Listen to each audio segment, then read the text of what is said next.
요즘 가게에 오는 손님들에게 이 복음을 전하려고 많이 애를 써보는데요. 간혹 저도 사람인지라 이런 마음이 들 때가 있습니다. 와, 저 사람은 우리 교회 안 왔으면 좋겠다 하는 아주 부끄럽지만 그런 생각이 들 때도 있습니다. 정말 우리 가게로 이제 여러 손님을 만나다 보니까 진상 고객이라는 것이 분명히 있을 것이고, 진상 고객에게 복음을 전해야 하나 말아야 하나, 정말 이 현실적인 고민이 들 때가 있습니다.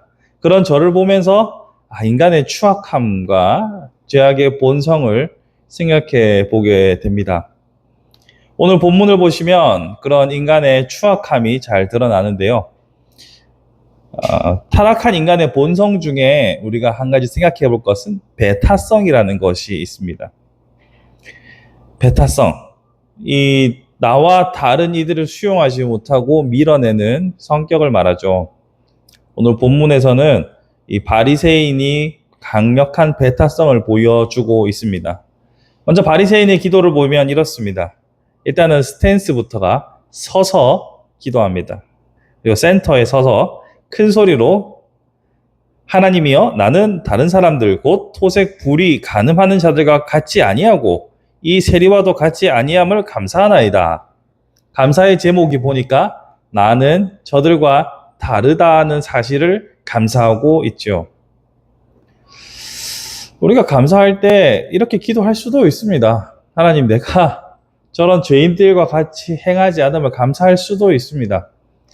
그냥 놓고 보면 이 자체로 크게 문제 삼고 싶지는 않습니다만, 옆에 세리가 있잖아요.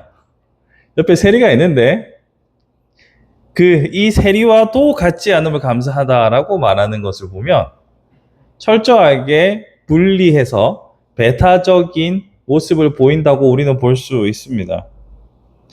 이 사람은 이렇게 배타성을 보이는 것이 타락한 인간의 아주 자연스러운 모습 중에 하나입니다.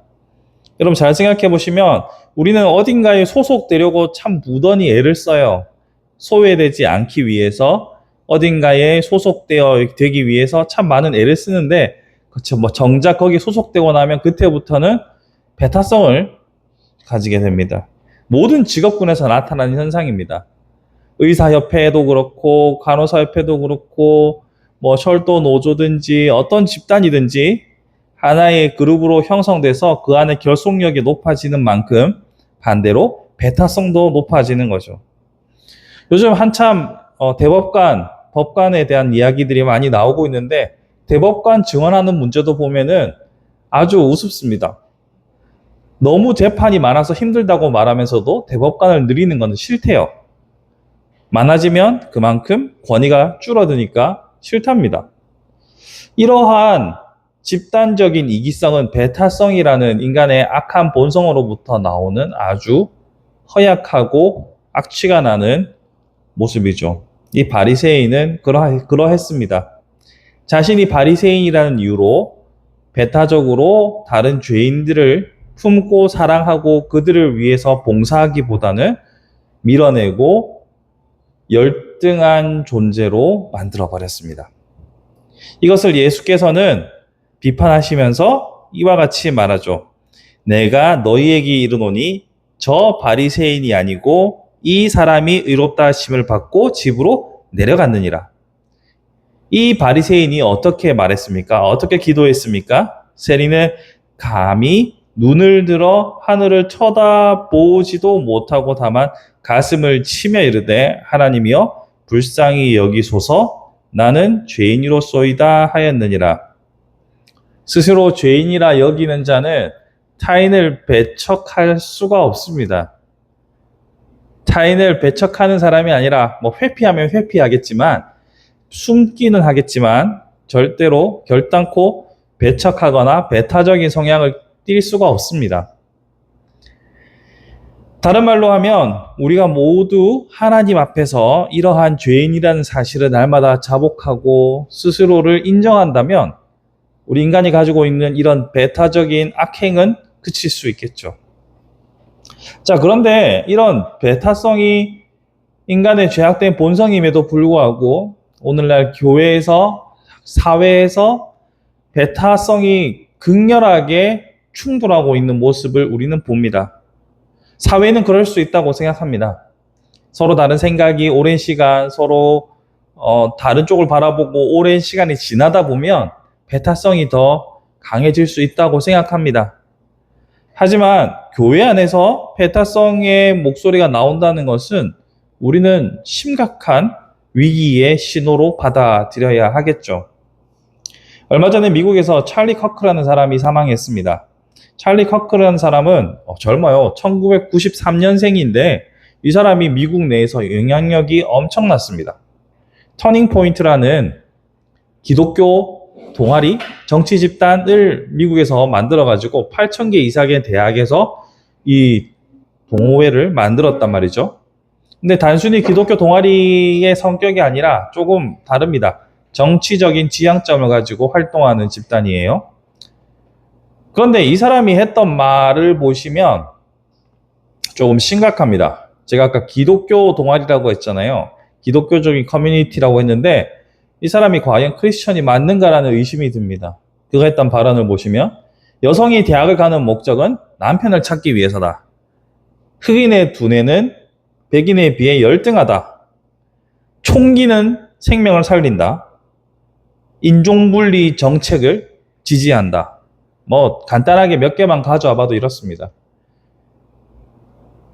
크리스천이라고 말하는 그 사람은 기독교 운동을 했던 사람이거든요. 크리스천이라고 말하는 사람의 발언이라고 보기에는 너무나 배타적이고 너무나 반인류적입니다. 인종차별을 강하게 주장했던 사람입니다. 그러한 사람이 참 아이러니하게도 총기는 생명을 지킨다라고 말했는데 정작 본인이 총에 맞아 죽었습니다. 이 사람이 극단적인 위치에 있었는데 더 극단적인 백인 우월주의자들의 손에 죽었습니다. 제가 항상 좌든 우든 어떤 정치적인 입장은 상대적이라고 했잖아요. 이 사람은 우리 중간에서 봤을 때 매우 극우적인 성향이었지만 더 극단적인 사람의 총에 맞아 죽는 사고가 발생했던 거죠. 자, 그런데 이 사람이 기독교를 표방하고 외쳤어요. 근데 우리가 따르는 예수 그리스도께서는 이렇게 하셨습니까? 뭐라고 하셨습니까? 예수께서 저 바리새인이 아니고 스스로 죄인이라고 가슴을 치며 찢었던 이 사람이 의롭다 하심을 받았느니라. 예수께서는 이렇게 세리뿐만 아니라 창기들과 여러 죄인들을 가까이 두셨고 그들과 함께 식사하셨습니다. 그래서 이 문제적 바리새인들이 당신은 왜 저렇게 더러운 사람들과 같이 식사합니까? 교제합니까? 라면서 항의하기도 했습니다. 배타성과 예수님의 수용성, 극단적으로 대비되는 모습이죠. 그리고 예수께서 가르치심을 따르는 것이 우리 기독교라면 배타성을 띠는 모든 형태는 기독교의 예수의 길에서 벗어났다라고 우리는 이해할 수 있어야 합니다. 그러니 우리는 모든 소리가, 모든 이야기가 교회라는 이름으로 나온다고 해서 무비판적으로 받아들일 것이 아니라 만약 어떤 메시지가 예수의 가르침과 이처럼 어긋나다면 하나님께서 만드신 모든 인간은 피부색에 상관없이 당신의 백성으로 구원받을 대상이라고 말씀하시고 누구도 죄인이라고 해서 배척하지 않으셨던 예수님의 길에서 떠난 자라면 우리는 다시 살펴봐야 합니다. 그런데 놀랍게도 찰리 커크가 죽기 전에 마지막으로 방문했던 국가 중 하나가 대한민국입니다. 대한민국 교회에서 이 사람을 불러서 초청 강연을 했어요. 그런데 이 사람의 말에 따라가면 한국 교회는 나름대로 교회라는 전 세계적인 그림 안에서 2등 교인인 겁니다. 이 사람의 말에 따르면요.